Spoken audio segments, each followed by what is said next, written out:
Guys, sobra akong naiiyak. Naiiyak ako guys kasi yung mga bag ko nasira siya guys. Sinabit ko lang naman dyan. Ayan mo. Sinabit ko lang naman dyan guys. Hindi ko pa nagagamit yung mga yan guys.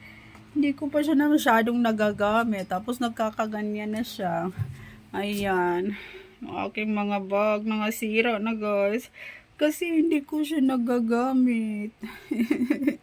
Ayan po.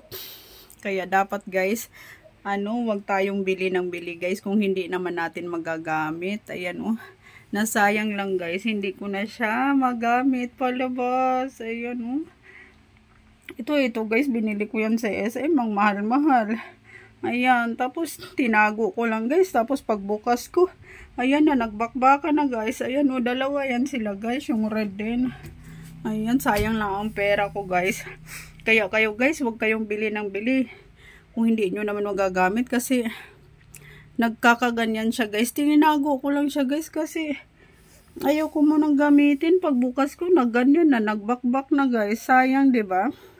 Sayang guys, maigi pa tong mumurahin matibay pa, hanggang ngayon nandyan pa din. Yun guys yung aking mga bag.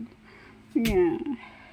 Hindi ko man lang nagamit ito guys kaya ayaw ko nang bumili ng sa SM guys, yung mga sale kasi nagbabakbakan lang kaagad. Kaya pala sinisale na nila guys kasi ayan na, magbabakbak na pala.